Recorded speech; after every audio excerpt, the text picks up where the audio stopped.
will not dwell much time in explaining about the advantages because we all have experienced it. Just a quick go through all these important advantages. Now, every citizen of this world who is educated and mostly from the urban class have experienced the advantages of digital era. It has made us interact as we are spread over the globe, and it has made us to communicate as though we are seated across a common table. In fact, this COVID pandemic has come as a boon, and it has led to a spurt, a sudden increase in the use of digital technologies. You must be very aware of this. Because of the lockdown, we were stationed at home, and so the things must go on. So people started using digital technologies of different forms, and the use of learning, the use of digital technologies for learning and teaching was very much beneficial during this COVID pandemic. The number of people who are using digital means has multiplied enormously. 2 years earlier, the number of people who were familiar to cloud meeting apps like Teams we are on, Zoom, Google Meet, and other communication platforms was less. Now it has gone multifold. So there is an enormous increase in the number of this. So these are few points which every one of us know. So I will not dwell much time in this. Disadvantages of digital era. Now, we all are familiar that it is always emotional when we meet physically. There is some sort of lacking when we meet online. So there is some sort of emotional disconnect when we meet online rather than physical. So physical meetings have its own charm. I think you all will agree with this. Second thing is being seated for so long and being stationed on one chair with the hands on table, and prolonged use of cell phones, laptops, or computers can immensely cause problems in our back and neck, because our head is leaning, we are moving, and we are, stressing on our eyes. So because of this, it will definitely have some medical impact. Digital eye strain. Excessive use of screen causes this syndrome, which is called as digital eye syndrome. The main reason is the intense light which is coming from the screen and viewing screen from close distance. When we are on the luckily we are on the laptop, so it is not that severe. But when we are on the cell phone, we are trying to stress on the small smartphone for the lectures and all those things. So continuing with the disadvantages. Now, due to late night use of mobiles and computer screens, our natural sleep cycle definitely gets affected. And most of the time we are unable to get a deep sleep. So this is some kind of forced insomnia, which normally we face. And then putting on the headphones and always being stuck with microphone and headphones on our skull can lead to hearing loss. You can confirm this from the medical research papers, which have come in multiple numbers over the 2 or 3 years of COVID pandemic. Addiction. Now, many people, we are addicted, and some sort of medical problems like attention deficit hyperactivity disorder we generally face due to the extensive use of digital technology. And then psychological problems. People tend to develop psychological stress. If suppose I have given some kind of congratulations to someone, so we expect a thank you from our colleague to whom we have sent our congratulations. If he fails to reply, or if he delays it, that puts a lot of psychological stress on us, due to which we Sorry, tend to develop some kind of psychological problems. Musharraf, sorry to Yes. interrupt you. Yeah. We cannot see your screen. You are sharing the screen? Yes. Yes. No, we cannot. We are unable to see it. Please. Yes, now. Now it's okay. Now it's Yes. okay. It's okay. Yeah. Now, can you see the screen? Can you see the We screen can now? see. Yeah, it is visible now. Okay, So continue. I was talking about the advantages, and we discussed about these points. Then disadvantages, emotional disconnect. We suffered emotionally due to lack of physical meetings, and then physical health problems because of poor posture in sitting and low physical activity. Generally, we tend to get backache, neck ache, and all sort of problems, physical problems, due to our head always stuck on the screen. Digital eye strain, excessive use of screen causes digital eye strain problem. It is because of exposure to intensive light which we get from the screens from a very close distance. Continuing with this, forced insomnia due to late use of mobiles and computer screens, and that affects our natural sleep cycle. Hearing loss, because we are always on the headphone most of the time, due to which there are a lot of audio problems we face. Attention deficit, uh, hyperactivity disorder is also a very common cause, and addiction is also a very common cause of digital era. And then we tend to develop psychological problems. Now the solutions are very simple. Okay, only thing is we cannot do away with the digital era. All we can do is to minimize the ill effects. Now I'll give you very simple solutions, but which has got a lot of effectiveness in controlling the bad effects of digital era. We cannot shun or completely leave the use of technology. We cannot just say that I am from today, I am not going to use my laptop or smartphone. And that is not the solution to this. We have to use technology in a wise manner. Okay, we have to find out ways of dealing with technology in a very wise and judicious manner. The most important thing is, as I'm talking here, I am looking at the screen.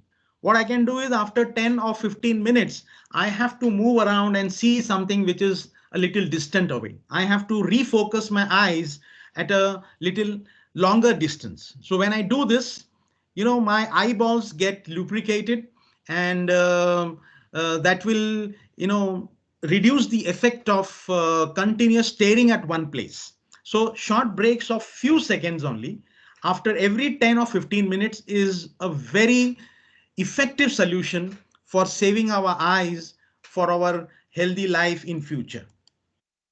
Move your eyesight off from the screen to focus them on distances far and close up to 50 meters, whatever you can see.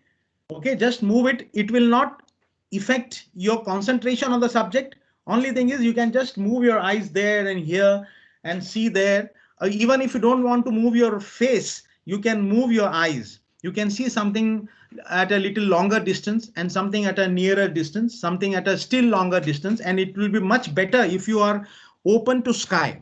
If you see nature, then it will definitely combat the effect of the digital exposure. So continuing with the solutions, we have to reserve some time. Normally when we have our meals, when we have our breakfast, lunch, dinner, at that time you have to keep aside your mobile for some time. Okay, you just have to leave it aside, laptop aside, and get detached from the technological world, and reserve some time for sports and physical activities like brisk walking, going out, and climbing up the stairs, and moving around here and there, especially if you have access to some kind of games like this thing, badminton, or small physical activity with children as well. With a small plastic ball also you can play. Now if you involve yourself in a small duration of physical activity, sports, then that will indeed help you to combat the negative effects of technology. Leave aside gadgets when you meet any of your friends, relatives, and acquaintances. Normally what happens is when people come, we talk to them, and in between we see what are the messages we are getting on Facebook, what are the posts we are getting on Twitter, what are the posts we are getting on WhatsApp. So when we meet someone, when we invite some of our friends or relatives, when they come home, what we have to do is we have to leave aside all our gadgets for, it may long for half an hour, 45 minutes, or something more than 1 hour. But during that time, completely detached yourself from the digital equipments, so that you can have your physical and emotional connect with the guest you meet. Encourage your friends and family for face-to-face meeting. It is the same thing. Minimize the brightness of screen. Normally we tend to keep the brightness on the maximum. We have to have a balance. It should not be so dull that we are unable to read the words on the screen, nor it should be so high that it puts a heavy strain on our eyes. Dear Professor, maybe it's better to complete, Yes. please. Yes, just 2 minutes, I'll complete. So minimize our screen time, and that's the end of it. Thank you very much, the organizers, for giving me an opportunity to present on digital era, panacea or curse on this topic. Thank you very much. Thank you, Professor, for interesting speech. And second speech will be Mahbub Nagarbadi is here. Probably not here. And Sohabi Bhagwan. Yes, I'm. Yes, please. Yes, Assalamu alaikum. Please open your speech in the screen. Yes, just hold on. Please hold on. I'll present it. Please let me know whether you see the screen or not. Everybody. Are you able to see the screen? Yes. Everybody?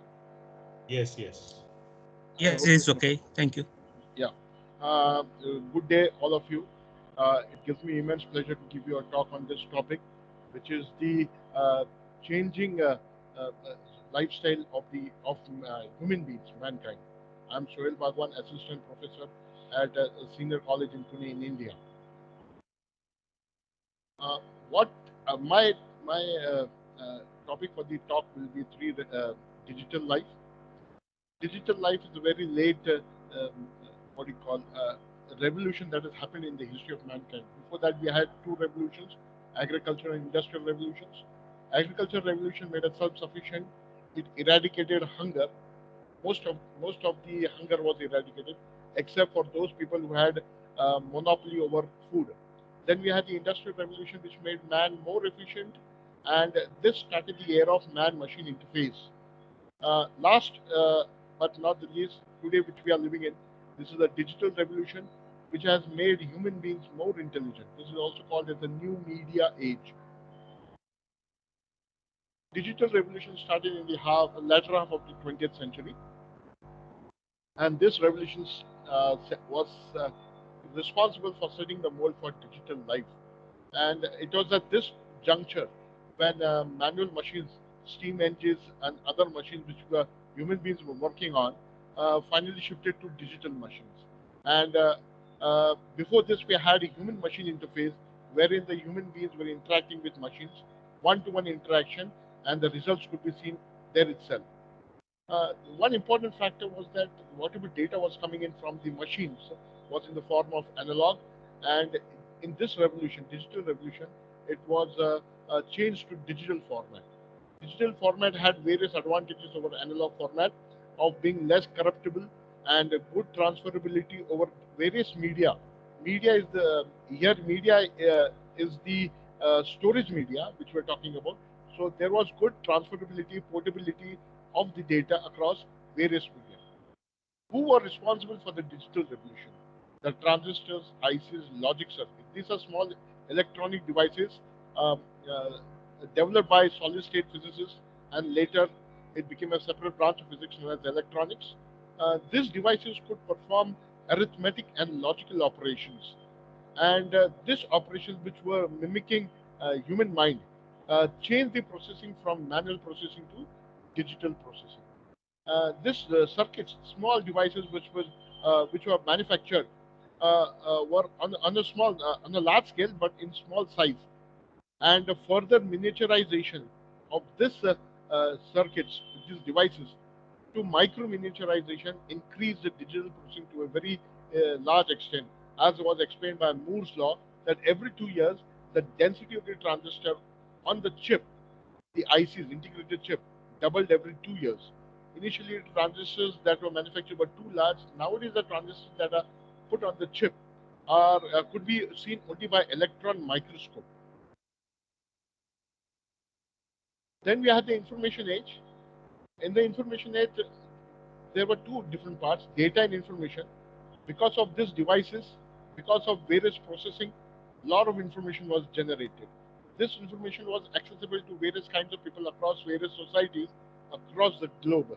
And people started processing using data and getting information from the data. As a result, we had decentralization of processes. And what happened because of decentralization of processes? The logic behind the operation changed. There's a word used known as functional logic, which depends on the functions. And from analog machines where we had logical functions, we changed to digital circuits where we had functional logic.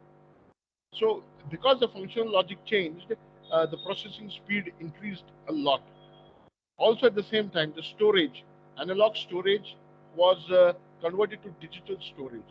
And this storage was more safe, less corruptible, and could be easily ported from one system to another system.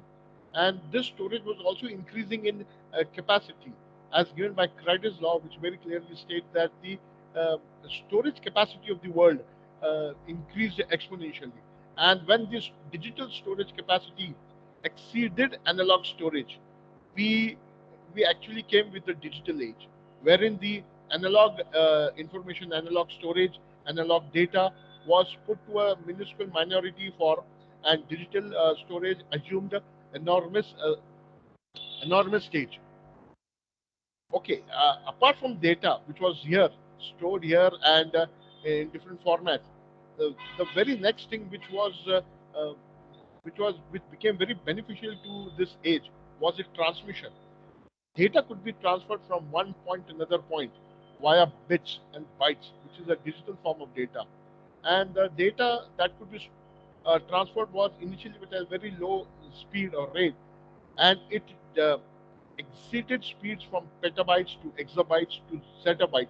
Nowadays, we have data coming in, flowing around the globe in yottabytes. Now, what we are talking in this seminar, the data that is flowing in must be in gigabytes or terabytes. The graphics, the voice, the audio video that is being transferred from Turkey to India back, this data transfer is in megabytes, gigabytes. This wouldn't have been possible with the analog devices which were used earlier. As a result, what happened? The ability to think and decide, the cognitive ability, cognitive skills of human beings increased dramatically. With so much of data coming in, with so much of data flowing here and there, and with so large processing, it was possible for human beings to think more, to devise more and more strategies to develop their logic. As a result, the cognitive capacity increased tremendously. Now, who are responsible for all this?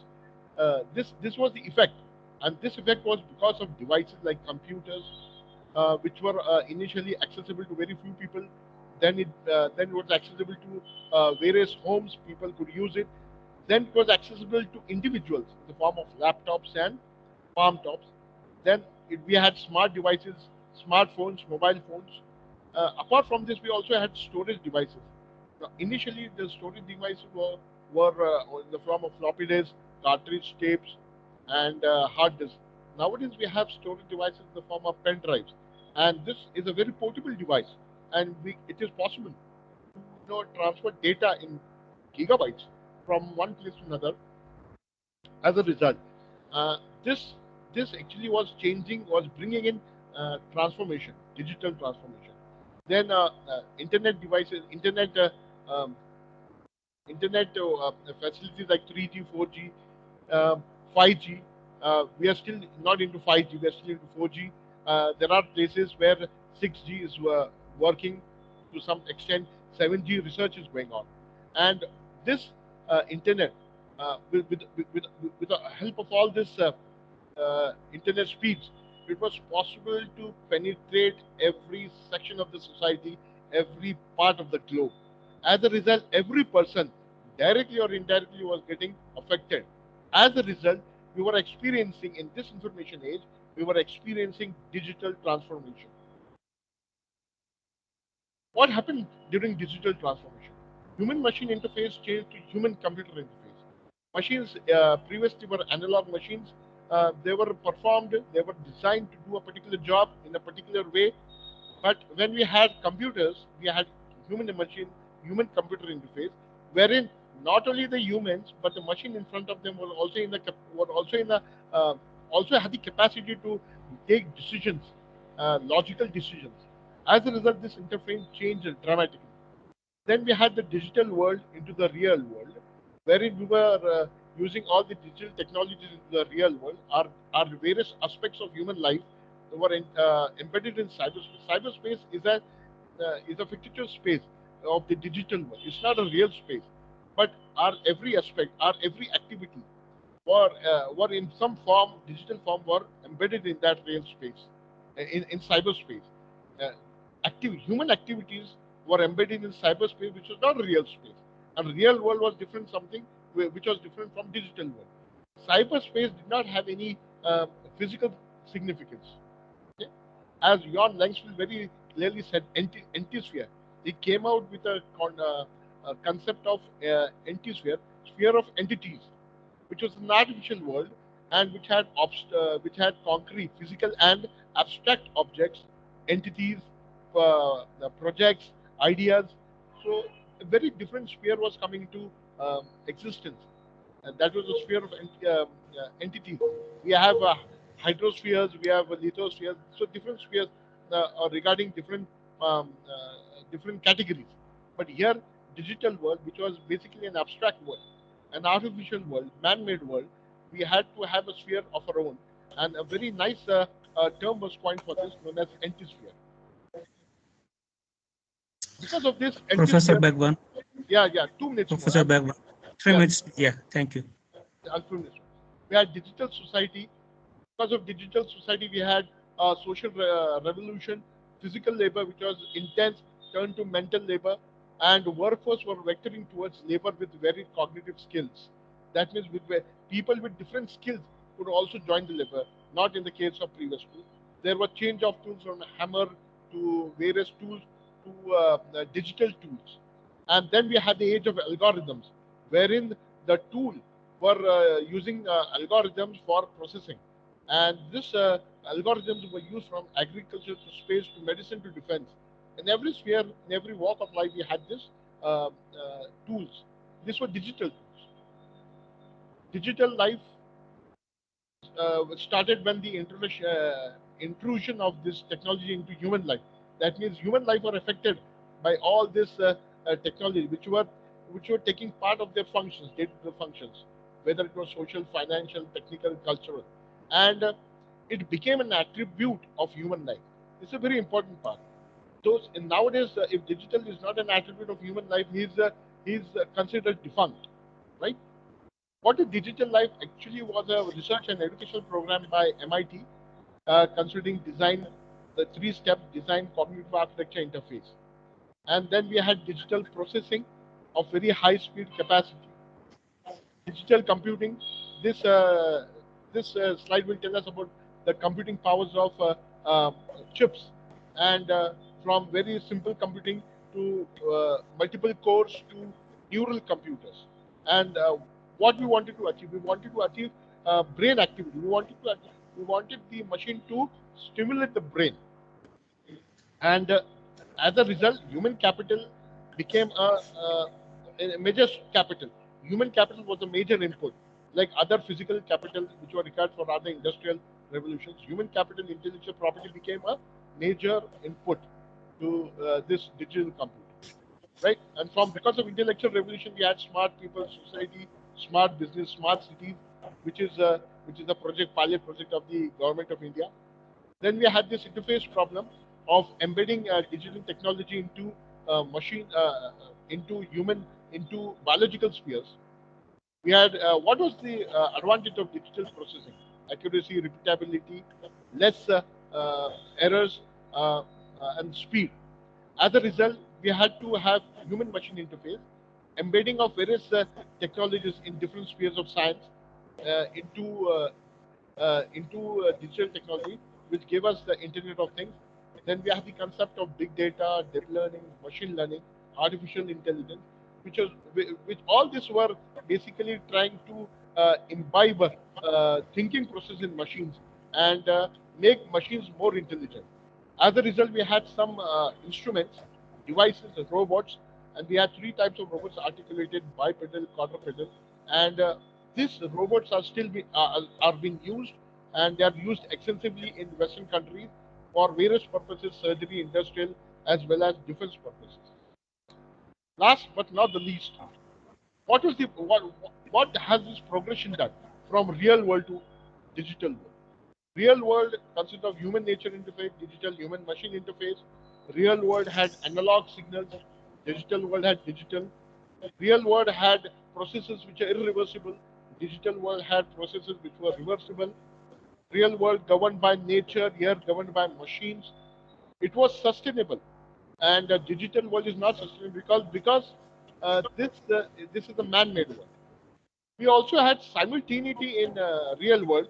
I mean, the presence of human beings was necessary for a process to take place, whereas in digital world, the absence processes continuing in absence of human beings.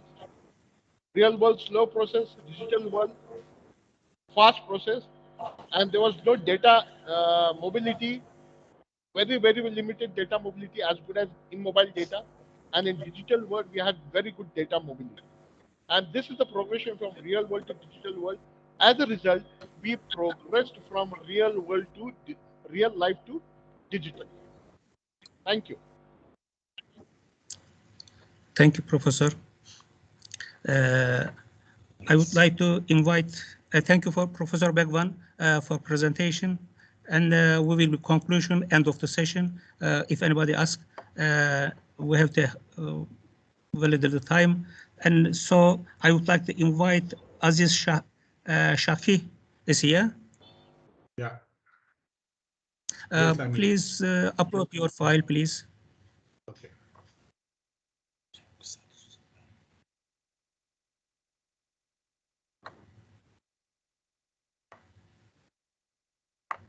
Yeah, can you see my presentation?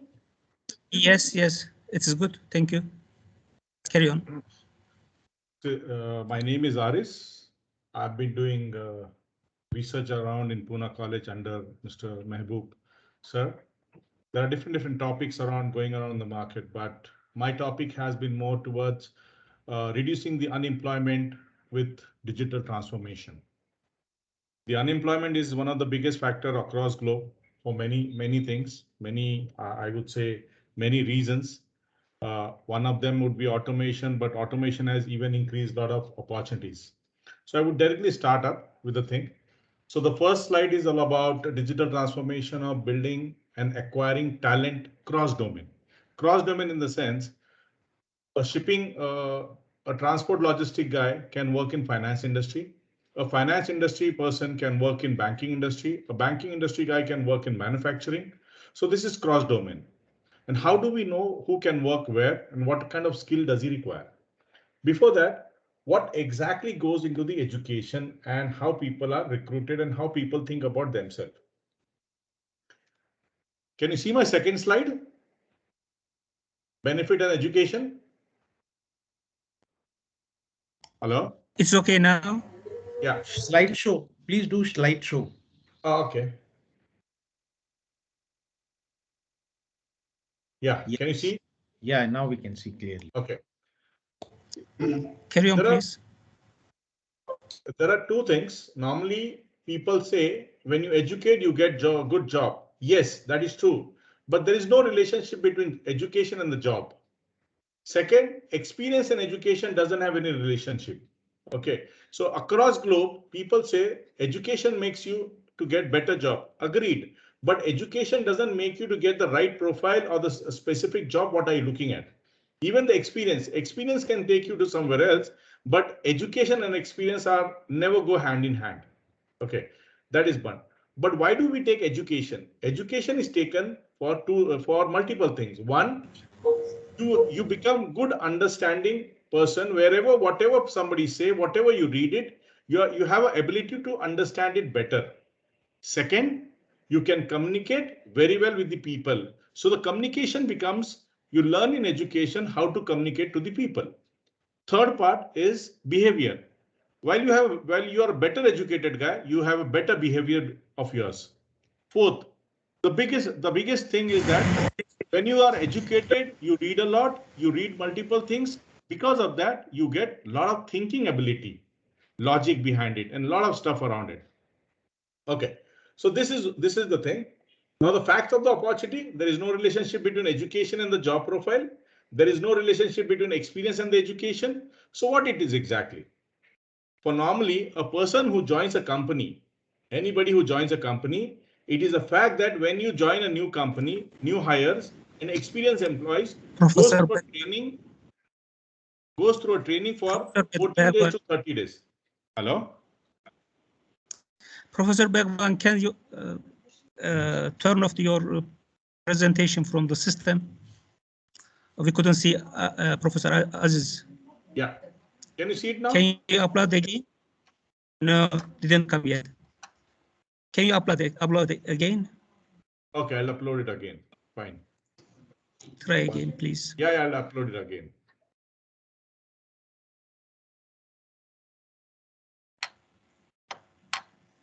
Can you see it It's now? good. Thank you. Yes, it's good. Thank you. So this is one of the big data or artificial intelligence project, which we are doing it for last 3-4 years. How to decrease the unemployment with the good with the population around, with the skill around, with the education around. Okay. So these are the two slides which talks. The first slide which talks about what you get from the education and what is the exact survey we have done between education, job profile, experience, and education. So how do we do these projects? In artificial intelligence, the very important factor is data. What is the data do you have of a person? In unemployment, in employment, there is a profile of a person which is said to be resume, CV, or profile. Then that profile, that person's experience, you have it. These are two things normally every person can have. A profile, his birth date, his education, and everything will have in the profile. And whatever work he has done, he has an experience of it. But whenever you join a company, you get two things over there. What are they? Job description, roles and responsibility. So there are 4 data points when you do data analysis and artificial intelligence work across globe for any profile. Okay, so when you look at these multiple things, let's take an example. When you look at a company where you wanted to take an accountant in a company. So all these 4 things are there with that accountant profile. He will have his profile, he will have his experience, he will have job description, he will have roles and responsibility of his whole profile. Okay, we take this data, we basically process this data. How do we process the data? The data we process with. Okay, these are the technology available for data processing. Data science, NLP. Data science is, everybody knows it. NLP is natural language processing. The artificial intelligence, that is also one of the technology available, framework available. Machine learning, deep learning. So what exactly it does? It basically massages your profile, which has four component of resume, experience, job description, and roles and responsibility. We basically take all this data and all the profile of the people across globe, across corporate, across business networks, and then we process into artificial intelligence. Okay, these are the things what a person has it. Okay, what is the other thing? How do we basically, once we get an output, what does he do?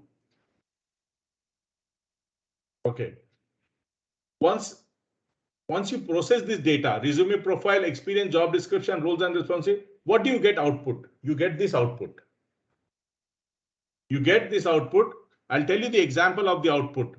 LinkedIn today is one of the biggest portal in the world, which does a lot of cross-domain opportunities for multiple people.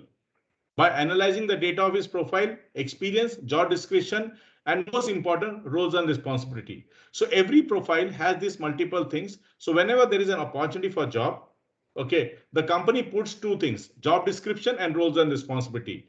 The other two things are basically from the people who has a profile and the experience of it. So all these things are processed. What is the output of our system? Our system basically, when it processes the data of all the profile and the opportunities and the roles and responsibility, he gets an output which says about this guy fits, this person fits only 70% of the profile of the front person. Okay, so where do that 30% come from? The 30% come from this resource of learning and upgradation. If somebody is less by 30%, so what he get? He gets education, he gets training, he gets workshop, he gets webinar, and he has a lot of events. So anybody who wanted to change his job, he only thinks about his own domain. But our output is what? We basically give him opportunity from other domain through our system, through our artificial intelligence systems. Okay. So this is the thought. This is the basic project. What we are trying to do about digital transformation of building and acquiring talent across domain. Thank you. Thank you very much, dear Professor, for your presentation. And now I would like to invite Flora Marco from Albanian from Durrës University.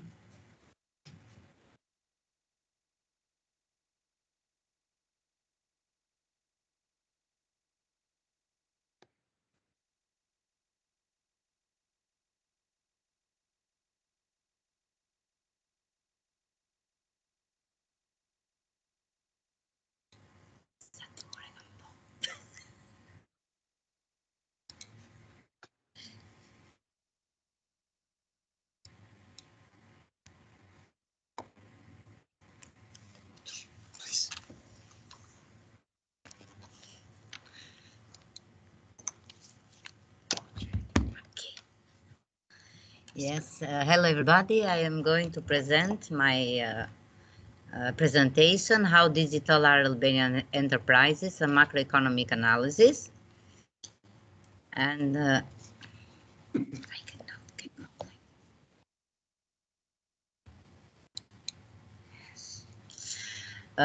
Overview of the presentation, background and motivation, data methodology, regression result and discussion. Let's go first with background and motivation. Why digitalization? Because the ICT information and communication technology sector in Albania has marked some considerable progress with the market liberalization, the extension of the internet use, the improvements in e-government services and in the policy framework. The ICT companies operate mainly at the domestic level, and there is need to gain better recognition at the regional and international level. The ICT companies operating in Tirana are mainly registered as SMEs and work in the local market. Companies in Albania are interested in investigating on staff training in the ICTs in businesses. And the last one, the ICT sector is considered as a crucial dimension of the economic growth and progress in Albania. Supporting enterprises digitalization, the ICT sector is considered as a crucial dimension of the economic growth and progress in Albania. ICT is part of the national strategy for development and integration 2007 and 13, and the national strategy for development and integration 2014 and 2020. Other national strategies have been designed to support the development of the ICT sector, such as the cross-sector strategy for information society and the Digital Albania initiative in 2009, and the cross-sector strategy digital agenda of Albania 2015-2020. A major step in this regard was the adoption for the first time in 2007 of the National Strategy for Science, Technology and Innovation. Other policy initiatives include the policy for electronic communication in the Republic of Albania, covering the development of telecommunications, data transmission and broadcast media, and the National Broadband Plan 2020 to 12, outlining actions to enhance availability, affordability, and accessibility of broadband communication services in Albania. There is a large data from different writers in the world related to this issue. So I can say only three, not to be to have more time. Good quality internet and broadband services facilitate firms to devote less time on communications and to acquire inputs more efficiently than otherwise, according to Roller and Waverman 2001. Modern internet services infrastructure allow firms to reach large geographical areas, thereby granting them access to large markets and at the same time reducing the cost of collecting information. This, according to Clark, Xiang and Zhu in 2015. The internet plays a critical role in boosting the market share of firms, improving operation and enhancing competitive advantages, and this one in the paper of the Porter and Teo and Pian 2003. And what about business environment in Albania? According to the Business Environment Enterprise and Performance Survey, BIPS 5, the top 3 business environment obstacles identified by Albanian enterprises were electricity issues, competitors' practices in the informal sector, and corruption. Competitors' practices in the informal sector were the main obstacle for SMEs, while corruption were more problematic for the large firms. Tax, administrative, and access to land were among the chief constraints for young firms. In Albania, around 25.5% of all businesses are female-owned. And this also the graph for the business and environment obstacles. As we see before, the 3 first are electricity, informal sector, and corruption, and following by tax administration, access to finance, access to land, political instability, workforce skills, transport, crime, telecoms, curse, business licensing, labor regulations, and customs and trades. A situation of the ICTs in Albania enterprises. To compare the year 2020 with the previous year 2019. Enterprises that use the computer for work. Okay, sorry. For work purposes, during 2020 represent 98.3% of economic enterprises with 10 or more employed, from 97.5% in 2019. So that is 1%, almost 1% increase. During 2020, the percentage of enterprises that have specialists in the field of information and communication technology is almost 5% increase in 2020. Share of employees using the computer for work purposes is not a big increase, but only 0.4 compared with the previous year. In 2020, the percentage of enterprises that use computer for work purposes with internet access is 98.2% of the total enterprises. And as we see in the graph, the businesses that use more computer are information and communication, professional sciences and technical activities, and the last one, repair of computers and communication equipment. The data as we said before, to explore the level of digitalization and its impact on enterprises, we use the Business Environment and Enterprise Performance Survey, or in short, BIPS. The survey was part of a joint project of the European Bank for Reconstruction and Development, the European Investment Bank, and the World Bank Group. The objective of the enterprise survey is to gain an understanding of what firms experience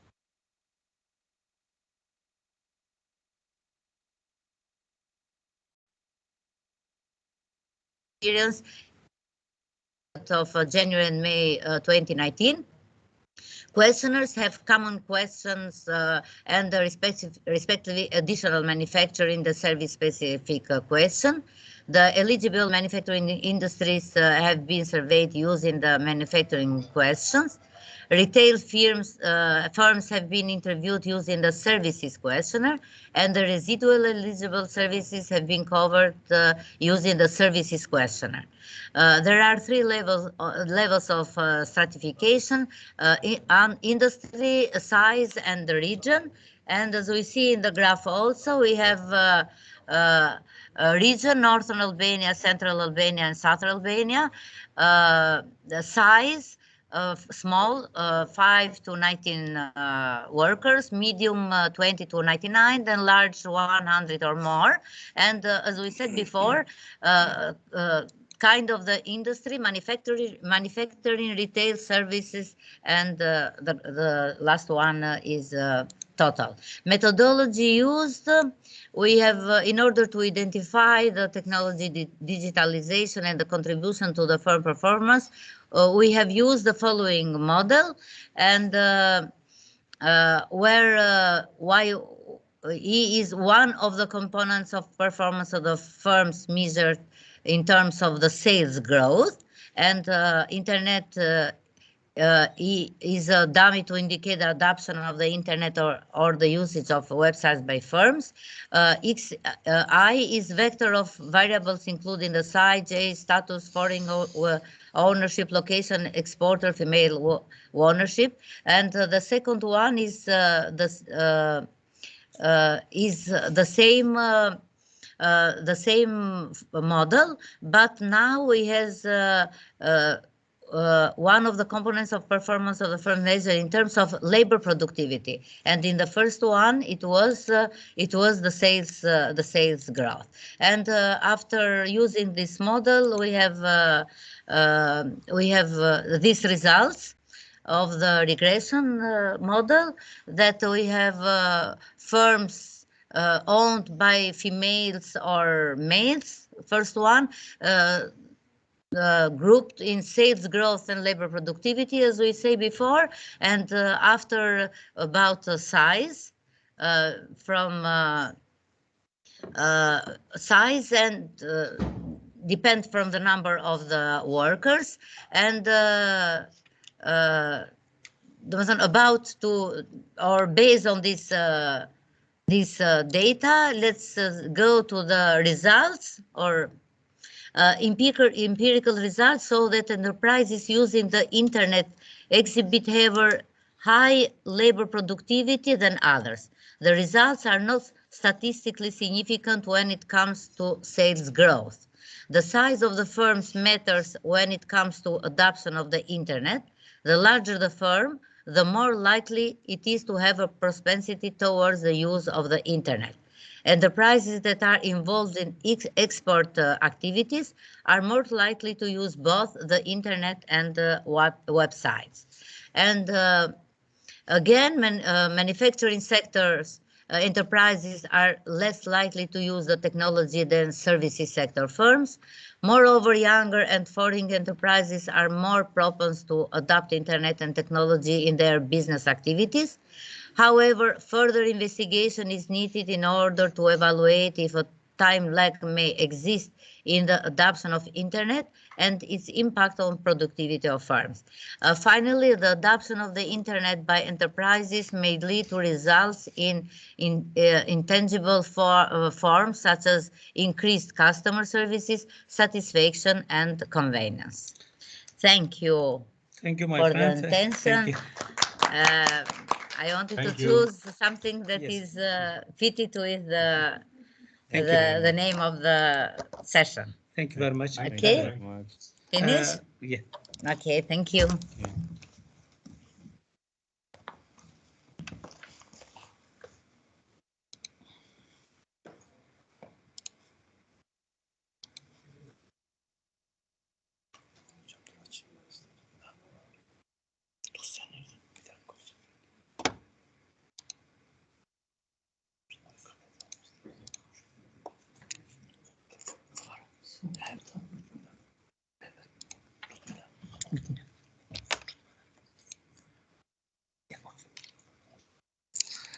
I would like to invite Olta from Toulouse University again.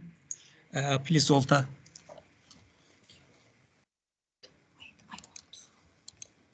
Can we stop the voice?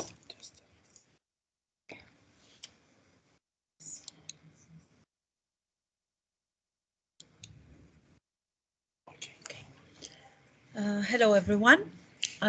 Today, in my presentation, I will talk about the role of parents' influence on entrepreneurial intention of youngsters. This is a study that I have made in my country, in Albania, and the target group were people between the age 18 to 30. Well, this research idea came because of two important elements. The first one, it was because today's economy is facing many big problems, and in order to increase the level of economy, we have to push people toward creating their personal businesses, their privately owned businesses. As we know in the world economy, as more as small businesses we have, more income comes to the country and more development comes to that country. The second reason that we choose is it because working every day with students, it is easy to collect the data, and it is easy to ask them to be serious in the data responding. So this is why we choose this category of people for the purpose of this study. Then the other reason is because we want to see how important is a culture in entrepreneurial intentions of young people. Well, in our Albanian culture, it happens that most cases people, or better say young people, when they have to make their own decisions, always they are pushed from the family toward the decisions they have to make. In most cases, they ask their family about their studies, they ask their families about every step that they will do in their life. So this is why we wanted to see if our culture and if our family influences also in the entrepreneurial intentions. From the literature review, there are 50 definitions on entrepreneurial intentions, but for the sake of this study, we will use this definition. We define enterprises we define as economic enterprises that require less capital and have the facility to make quick decisions, push toward innovation, and need a low level of experts for its management and can produce at low costs.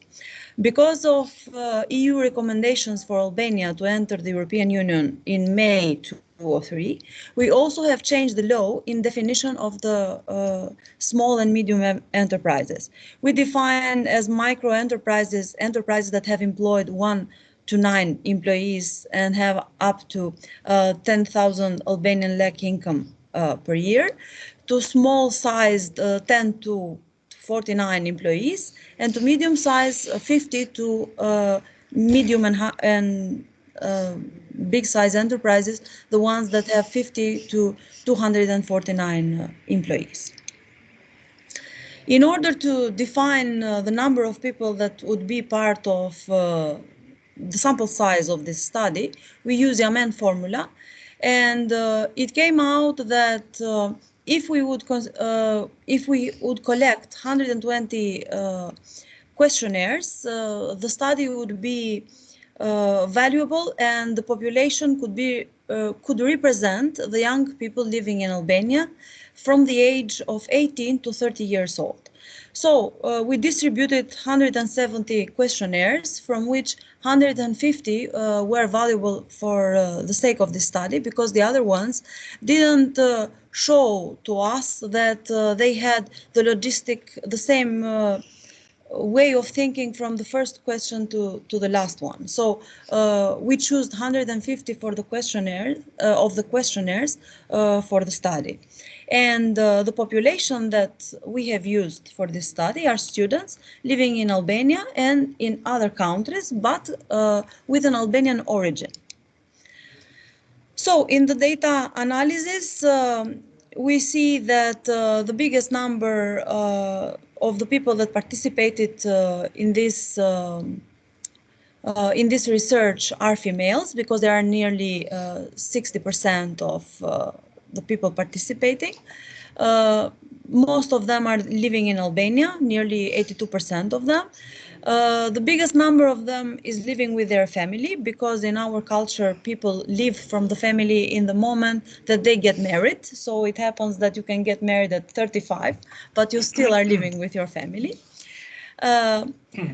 Then we see that most of them had a job experience before. The job experience actually is not connected only with the business. It's just connected with working, because we believe that people that work once, they are more prosperous to see to create something of their own. And from the data analysis, it comes out that 85.5% of these people show that they are interested in having their own private enterprises. And then when we ask them if the family would influence their personal choice on having their private enterprises, it comes out from the results initially that 57.9% of them would not look to their or consider their family opinion. But from the data analysis, it comes out something very different.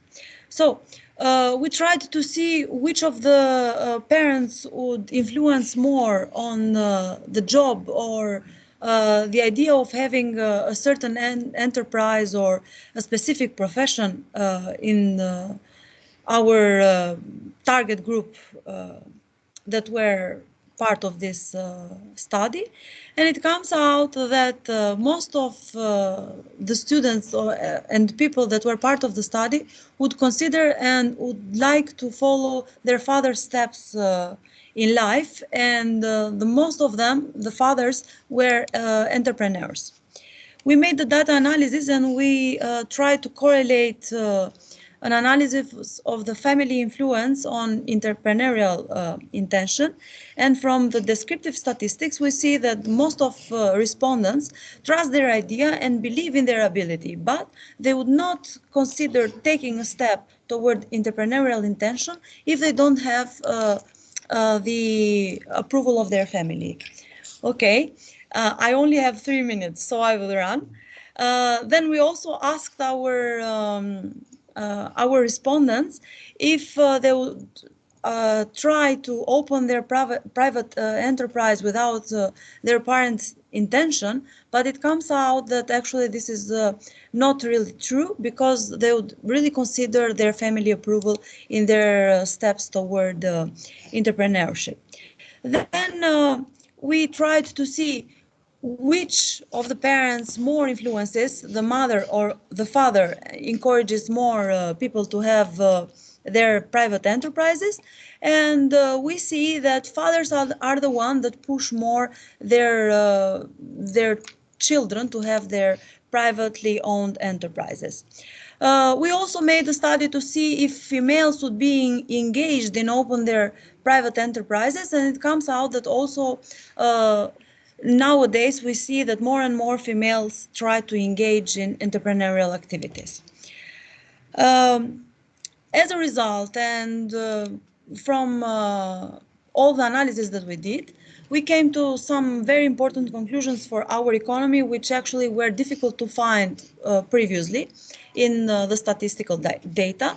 And we noticed that Albanian family has a high impact on influencing young people decisions. Parents are part of young people choices starting from their education, career, and also entrepreneurial intention. Females are self-confident and score high entrepreneurial intentions. We see from the data analysis that a considerable number of young people would follow their parents' career path, and 33% of individuals that participated in this study admit that their father is if it is an employee in a private enterprise, they would consider having a private enterprise as the father. I really thank you for your attention, but in the blah blah part, I included it because I would be very happy if someone in the audience from another country would like to join this study, and we can make a compare and contrast between two countries, and this would be very interesting for looking into the cultures of different countries. Thank you very much, Golta. Thank you. I have a query. I have a question.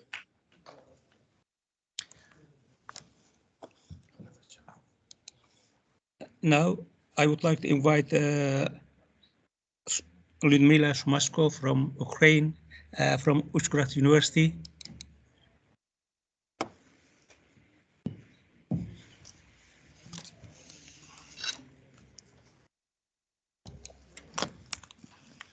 So, thank you very much. Hello, everyone.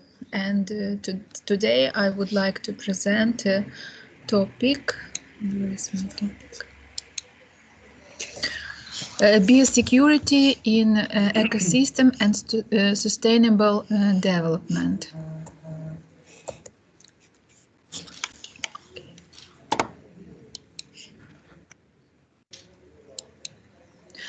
So, biosecurity is a strategic and integrated approach that encompasses the policy and regulatory frameworks for analyzing and managing relevant risks to humans, health, and associated risks to the environment.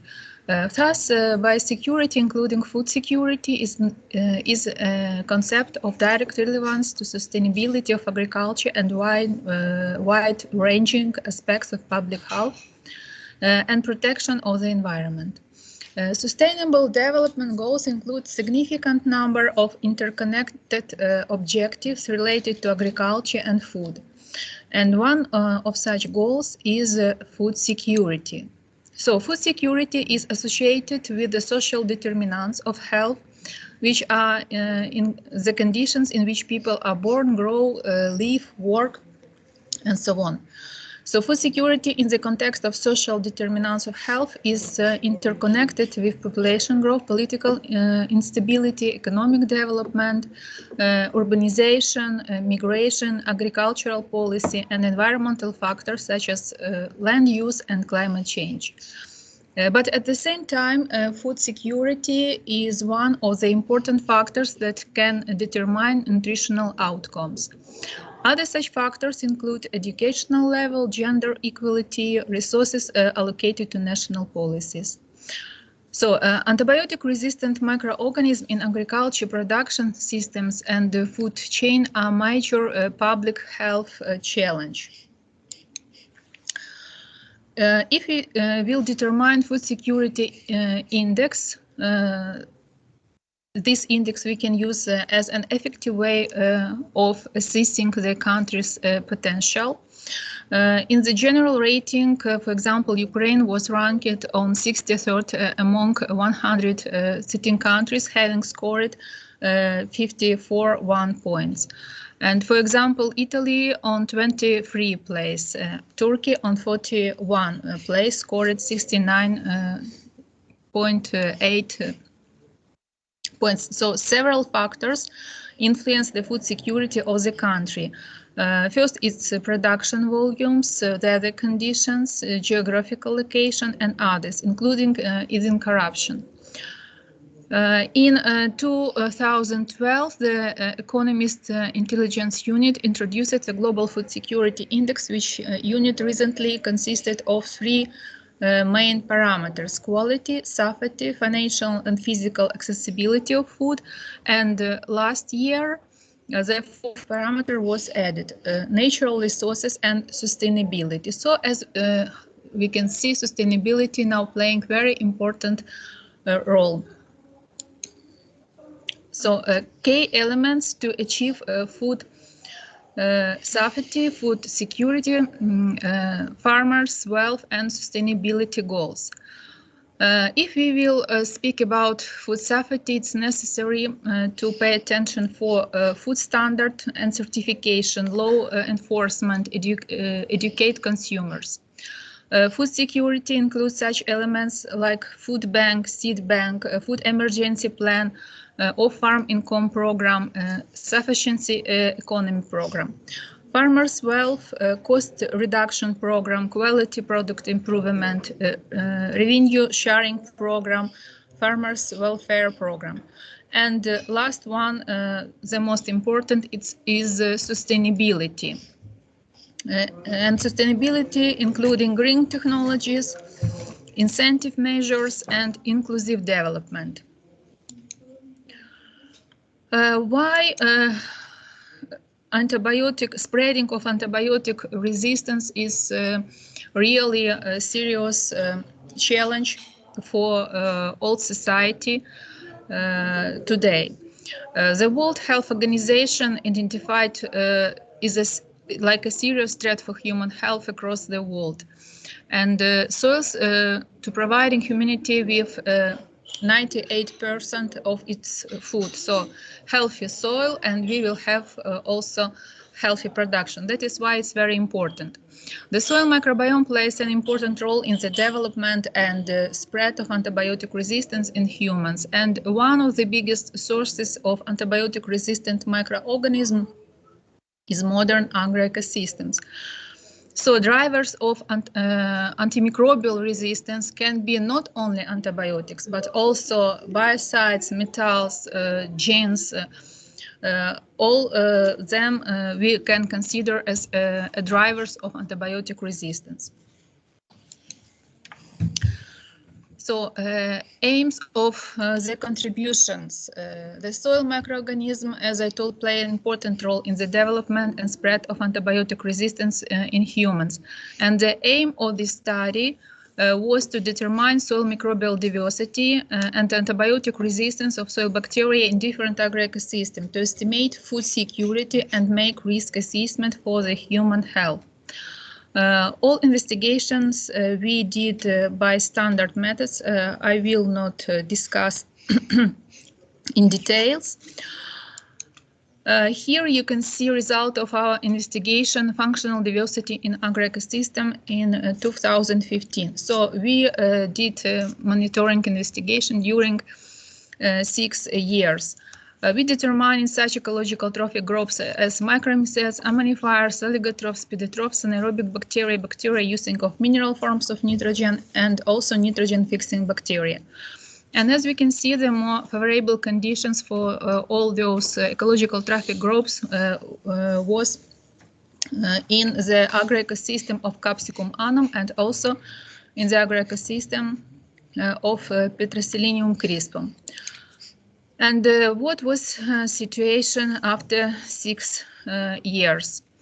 So our investigation showed that structure of soil microbiome changed and decreased number of nitrogen-fixing bacteria, and instead of that increased number of allogotrophic and pedotrophic bacteria. Results of investigation of antibiotic-resistant microorganism in 2015 showed that between 53 isolates, 32 of them characterized by high level of antibiotic resistance. And in 2021, already we isolated 98 antibiotic-resistant microorganisms, and 64 of them characterized high level of antibiotic resistance. The high number of antibiotic resistant bacteria we isolated from the agroecosystem of Vitis vinifera and Rubus idaeus. The widespreading of antibiotic-resistant microorganisms connected to increased amount of infectious and non-communicable human disease, and this is really a multidisciplinary problem. The results of monitoring studies have shown that exogenous factors cause formation of soil rhizostome and the spread of antibiotic-resistant microorganisms, and number of resistant bacteria increased in 46% during last 6 years. From the soil isolated antibiotic-resistant anaerobic and aerobic microorganisms such as Clostridium perfringens, Clostridium odematans, Clostridium difficile, Enterobacter cloacae, Enterococcus fecalis, Hafnia alveoli, Bacillus megatherium, and others. Modern agroecosystems are the source of spreading of pathogenic and opportunistic microorganisms with multiplied antibiotic resistance and endangering human health. So management of soil microbiota is vitally important for safeguarding public health. The soil microbiome plays an important role in the development and spread of antibiotic resistance in humans, and the risk to antibiotic resistant exposure via production should be best managed. It's necessary to implement tools for protection of bioproduction from contamination by pathogenic microorganisms. Monitoring antibiotic resistance in ecosystem is additional tool for controlling and managing biosecurity. Thank you very much for your attention. Thank you very much for your joining us. Okay, finish.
Dear my friends, welcome to Imascon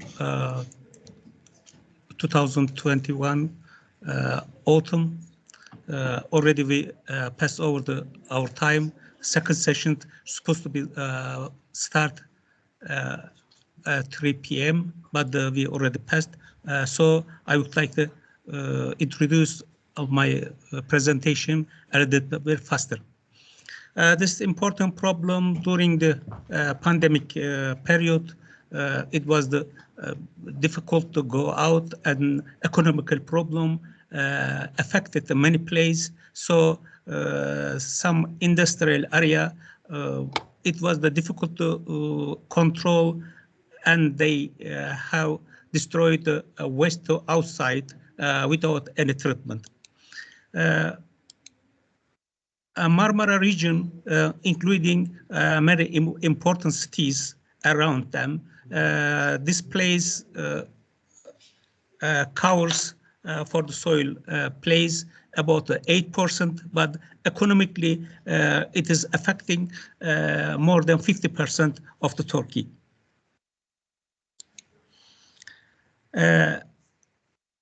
Many places, mostly rivers and lakes, it is easily polluted because very small water potential and coming water staying in that state, and it's affecting quickly this small water sources.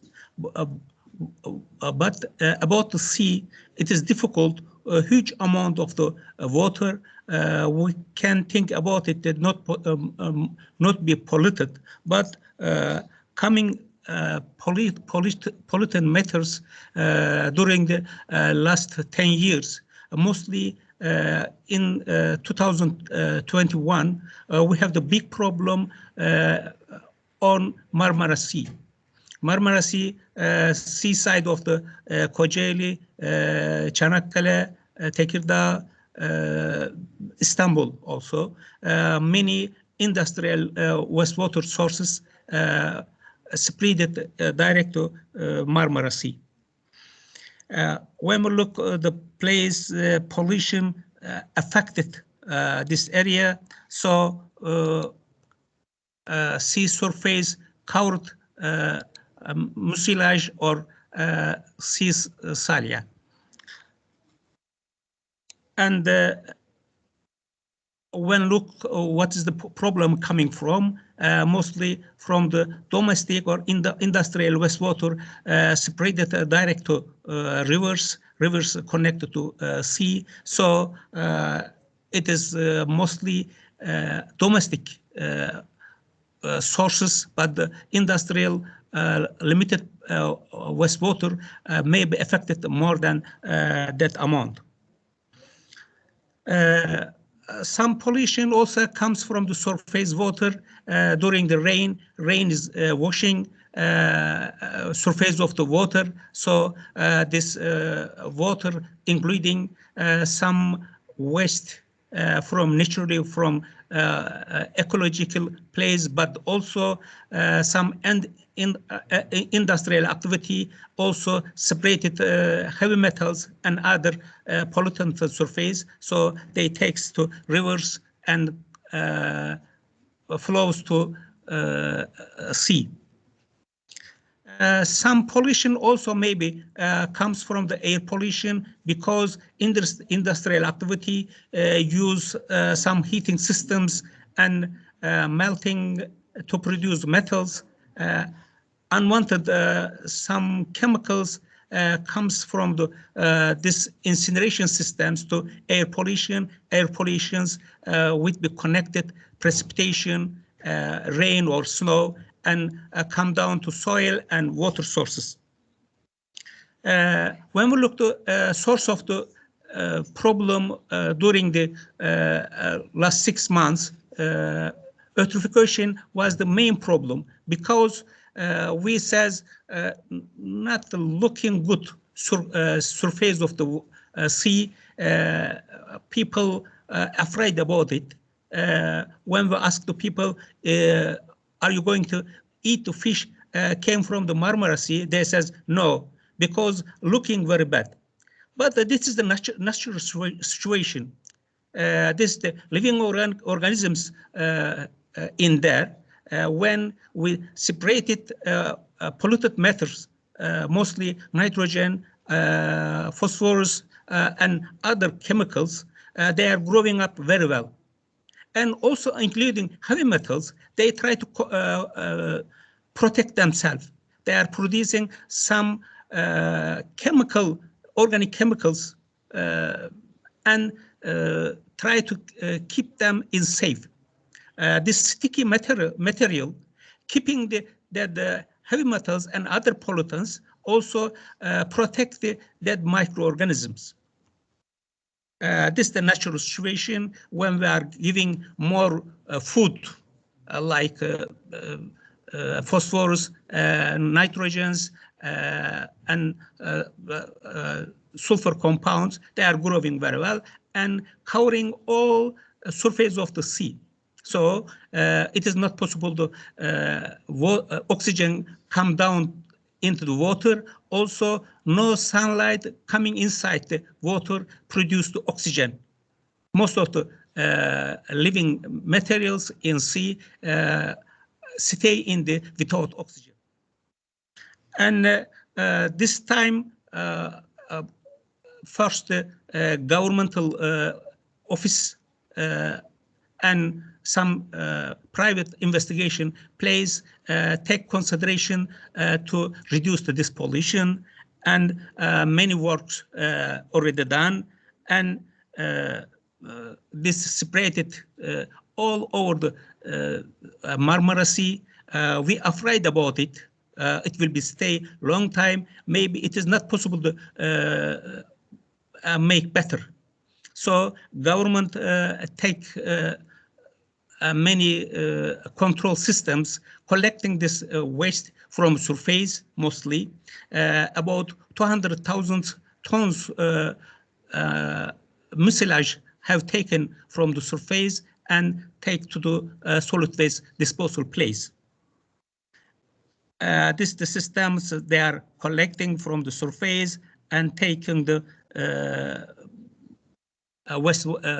solid waste disposal place. And it is affecting many places, not only fishing from the seaside, also tourism is very important this place. It affected ecological life and also economical reason. And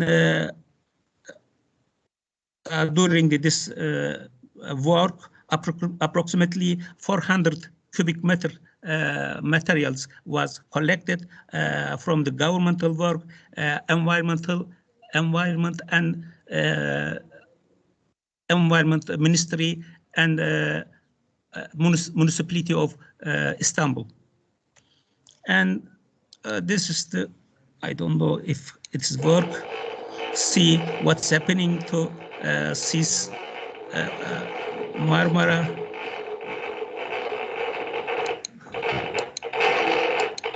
Not good, but it is better to pass. And we have to take some protection to reduce these problems. Not only government possible to finish this problem, we have to work together, industry and ourselves. We have to look after that. Then we have to finish this problem. And I think, thank you very much for joining us. Also, I would like to thank organizing committee for inviting us and preparing nearly 200 presentation in this program. We are giving 5 minutes off and we'll start second session after 5 minutes. Thank you.